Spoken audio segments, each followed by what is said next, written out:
નમસ્કાર, એશિયાના સૌથી જૂના અખબાર મુંબઈ સમાચારના ડિજિટલ સ્વરૂપ સાથે હું છું મેહુલ ઝાલા. શરૂઆત કરીએ મુખ્ય સમાચારોથી. પાકિસ્તાનમાં ધર્મના નામે અરાજકતાનો વધુ એક કિસ્સો પ્રકાશમાં આવ્યો, જ્યાં એક શકમનને ટોળાએ પોલીસ સ્ટેશનની બહાર લઈ જઈ જીવતો સળગાવી દીધો. પોલીસે જણાવ્યું કે આ ઘટના ખૈબર પખ્તુનવા પ્રાંતના સ્વાત જિલ્લાના મદાન વિસ્તારમાં બની હતી. સ્વાત જિલ્લાના ડીપીઓ ડૉક્ટર જાહિદુલ્લાએ જણાવ્યું કે આ ઘટનામાં 8 લોકો ઘાયલ થયા. તેમણે કહ્યું કે કુરાનના કથિત અપમાનના કેસમાં પોલીસે આરોપીને ટોળાથી બચાવ્યો હતો. તેને પોલીસ સ્ટેશન લઈ ગયા હતા, પરંતુ ટોળાએ પોલીસ સ્ટેશન પર હુમલો કર્યો અને શકમનને પોતાની સાથે લઈ ગયા. મેડિકલ અભ્યાસક્રમોમાં પ્રવેશ માટે નીટ અને યુજીમાં ગોટાળા સામે કોંગ્રેસે લખનૌમાં વિરોધ પ્રદર્શન કર્યું, જેમાં કોંગ્રેસ પાર્ટીના પ્રદેશ અધ્યક્ષ અજય રાયની પોલીસે અટકાયત કરી. અજય રાય એ જ વ્યક્તિ છે જેમણે લોકસભા ચૂંટણીમાં વડાપ્રધાન મોદી સામે ચૂંટણી લડી હતી અને જંગી લીડ મેળવતા રોક્યા હતા. અજય રાયના નેતૃત્વમાં અધિકારીઓ અને કાર્યકર્તાઓ પાર્ટી હેડક્વાર્ટરથી કૂચ કરી વિધાનસભા ભવનનો ઘેરાવ કરવા જઈ રહ્યા હતા. રાજસ્થાનમાં સગીરાના યૌન શોષણ મામલે આજીવન કેદની સજા ભોગવી રહેલા આસારામને મોડી રાત્રે જોધપુર એમ્સમાં દાખલ કરવામાં આવ્યા. આસારામે છાતીમાં દુખાવાની ફરિયાદ કરતાં તેમને હોસ્પિટલે લઈ જવાયા. 3 દિવસ અગાઉ પણ આસારામને છાતીમાં દુખાવો થયો હતો, પરંતુ ચેકઅપ કરી પરત જેલ મોકલી દેવાયા.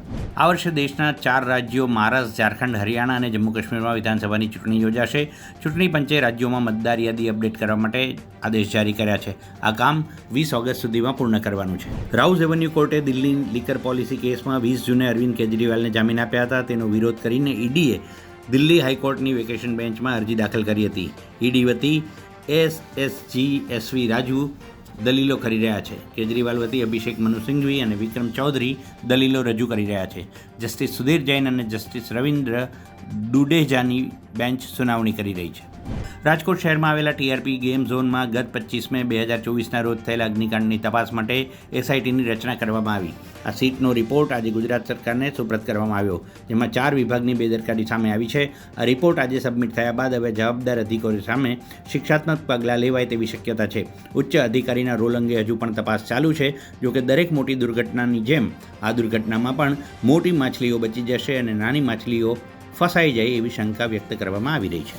ગુજરાતમાં આ વર્ષે ચોમાસાને 4 દિવસ વહેલું એટલે કે 11 જૂને વિધિવત આગમન થઈ ચૂક્યું. દક્ષિણ ગુજરાતમાં પ્રવેશેલું ચોમાસું ધીમે ધીમે રાજ્યના અન્ય વિસ્તારોમાં આગળ વધતું હોય છે, પરંતુ રાજ્યમાં વિધિવત પ્રવેશના 10 દિવસ બાદ પણ ચોમાસું હજુ નવસારીમાં જ અટકેલું છે. હવામાન વિભાગે રાજ્યમાં આગામી 7 દિવસ દરમિયાન રાજ્યના તમામ જિલ્લાઓમાં સામાન્ય વરસાદની આગાહી કરી છે. બીસીસીઆઈએ 2024-25 માટે હોમ સિઝનનું શેડ્યુલ જાહેર કર્યું છે. સપ્ટેમ્બરમાં બાંગ્લાદેશથી શરૂ ન્યૂઝીલેન્ડ ઇંગ્લિશ ટીમ પણ પ્રવાસ કરશે. રાજકોટ અને અમદાવાદમાં પણ મેચ રમાશે. ઈશા કોપી કરે ચોંકાવનારો ખુલાસો કર્યો છે. ઈશાએ કહ્યું કે 18 વર્ષની ઉંમરે તેને કાસ્ટિંગ કાઉચનો સામનો કરવો પડ્યો હતો. તેમણે કહ્યું કે એક લિસ્ટર અભિનેતાએ તેમને એકલા મળવા માટે બોલાવી હતી. લોકો એમ પણ કહેતા હતા કલાકારો સાથે દોસ્તી કરશો તો જ તમને ફિલ્મોમાં કામ મળશે. એક્ટર અનિલ કપૂર નો એન્ટ્રીની સિક્વલમાં જોવા નહીં મળે. નો એન્ટ્રી વર્ષ 2005માં રિલીઝ થઈ હતી.